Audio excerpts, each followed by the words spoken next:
100 150 रुपए के ये जूते खरीद के लाते हो और बोलते हो कि हम ये ब्रांडेड जूते पहनते हैं।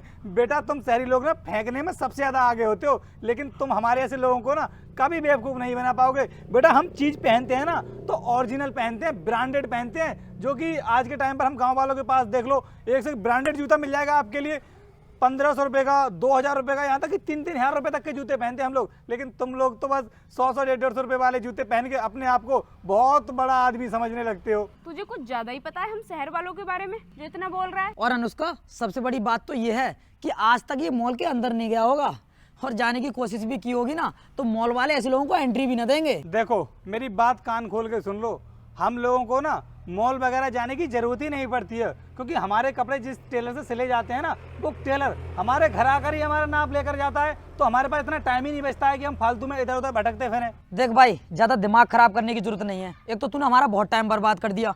अपनी इस गाड़ी को उठा और बाहर निकल यहाँ से। और ये गार्ड कहाँ मर गया? अबे गार्ड!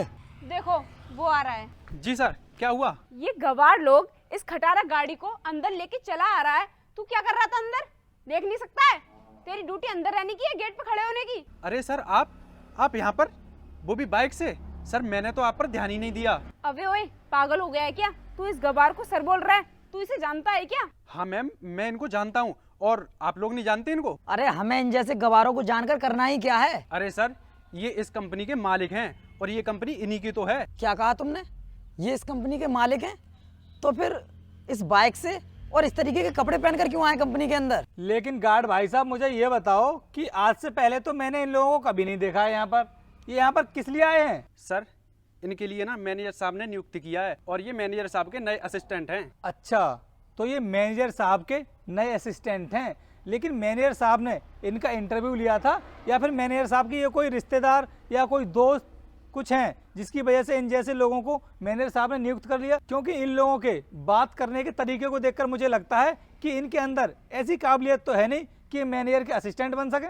नहीं नहीं सर, मैनेजर सर ने हमारा इंटरव्यू लिया था तभी हमें सिलेक्ट किया है। लेकिन आपको देख करके मुझे नहीं लगता कि मैनेजर साहब ने तुम्हारा इंटरव्यू लिया होगा, क्योंकि मैम आपको नहीं पता है हमारी कंपनी में जितने भी लोग इंटरव्यू देने के लिए आते हैं ना तो सबसे पहले उनसे यही सवाल पूछा जाता है कि उन लोगों का दूसरों के प्रति कैसा व्यवहार है। लेकिन आपको देखकर मुझे ऐसा लगता है कि आपके अंदर तो बिल्कुल भी तमीज नहीं है दूसरों से बात करने की। फिर मैनेजर ने तुम्हें सिलेक्ट कैसे कर लिया? सर गलती हो गई हमसे, हम आपको पहचान नहीं पाए।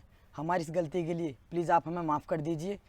आज के बाद हम किसी के साथ ऐसा व्यवहार नहीं करेंगे। हाँ सर, प्लीज हमें माफ कर दीजिए। तुम लोगों ने मेरी वेशभूषा को देख करके मेरा इतना मजाक उड़ाया है और तुम लोग मुझसे उम्मीद